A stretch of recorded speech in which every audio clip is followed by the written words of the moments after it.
নমস্কাৰ সকলোৰে চাগে ভালে আকৌ আহিলোঁ এটা নতুন ভিডিঅ'লৈ। এয়া দেখিছে ৰাতিপুৱাই আহি পালে আলহী। অৱশ্যে আলহী অহা নাই, মাতি অনা আলহী, সেয়েহে কফি আগতেই দি দিয়ে। আজি আমাৰ পৰিকল্পনা অলপ বেলেগ। সদায় যেনেকৈ আমি দুয়ো অকল অৰ্ডাৰৰ কাপোৰখিনি বনাওঁ, মানে অৰ্ডাৰৰ কাপোৰ বুলিবলৈ হ'লে তাই মোক গোটেইখিনি কাপোৰতে হেল্প কৰি দিয়ে, কাৰণ তাইও ঘৰত ফ্ৰী থাকে, সেইকাৰণে মই মাতি দিওঁ।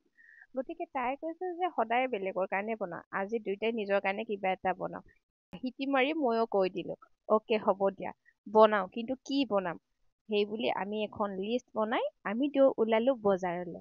তো এতিয়া আহক, এতিয়া বজাৰলৈ যাওঁ। বজাৰত কি পাওঁ লৈ আহি আমাৰ দুইটাৰ কাৰণে দুটা ড্ৰেছ বনাম আৰু আপোনালোককো দেখাই আছোঁ, আহক। এতিয়া আহি গ'লোঁ বজাৰত। অৱশ্যে বজাৰত মোৰ বিশেষ চিনাকি নাই, কাৰণ মোৰ গোটেইখিনি বজাৰ মই গুৱাহাটীৰ পৰাই কৰোঁ। গতিকে তাইৰ খুব ভাল দোকানীটোৰ লগত, কিন্তু যি ভাবিছিলোঁ সেইটো নাপালোঁ বাৰু। তথাপি কিবা এটা বনাম বুলি যিহেতুকে ভাবিছোঁ, যি পাইছোঁ লৈছোঁ আৰু কেৱল বনামহে। অৱশ্যে দোকানীটোৰ লগত তাইৰ খুব ভাল মানে তাই গোটেইখিনি ইয়াৰ পৰাই লয়। তো অলপ কমত পোৱা বুলি কৈছে যদিও মই কিন্তু কম নাপালোঁ।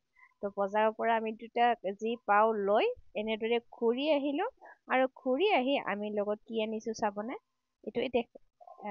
এয়া দেখিছে, এয়া হ'ল চিঙৰা। আমি চিঙৰা লৈ আহিছোঁ। এতিয়া ঘৰত গৈ কাম কৰাৰ আগতে দুকাপ ধুনীয়া চাহ, চাটনি আৰু চিঙৰা এইখিনি খাই এতিয়া আমি লাগি যাম কামত।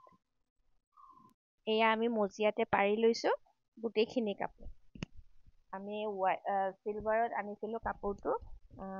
অলপ বেছি দাম হৈছে, তথাপিতো যিহেতুকে বনাম বুলি ভাবিছোঁ তো আনি লৈছোঁ। একেলগে আমি দুটাই এনেকৈ কাটি ল'লোঁ কাপোৰখিনি। তো তাই সময়ৰ কথাটো উল্লেখ কৰোঁ বাবে চাগে সকলোৱে বেয়া পায়, কিন্তু কি কৰিম, আমাৰ যিখিনি কাম সঁচা কৈছোঁ আমি 10:30টাৰ পৰা 2টা বজাৰ ভিতৰত শেষ কৰিব লাগে, কাৰণ দুয়োটাৰে ল'ৰা ছোৱালী 2টা বজাত আহি পায়, গতিকে তাৰ আগত।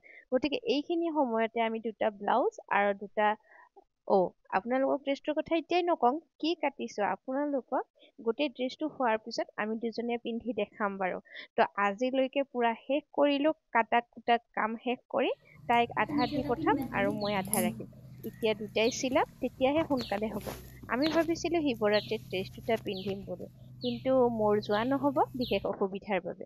গতিকে তাইও এতিয়া ঘৰলৈ যাব ওলাল, কাৰণ আমাৰ ঘৰুৱা ডিউটি আৰম্ভ হ'বৰ হৈছে। তো তাই যাব ওলাল, মই তাইক বাই বাই দিলোঁ। কাম এটা পাহৰিছোঁ, মাইনা স্কুল যোৱাৰ আগতেই কৈছিল আজি আলু ভাজি খাব। তো মই আলু লৈ ৰেডি, মানে 2টা বাজিলেই যিহেতুকে আহি পালে আলু ভাজি নাপালে উঠিব খং, ভাত নাখাব। গতিকে মই আলু ভাজি কৰি ৰেডি, এয়া হৈ গ'ল। তো আজিৰ ভিডিঅ'টো ইমানলৈকে। তো নেক্সট ভিডিঅ'ত লগ পাই আছোঁ, বাই বাই।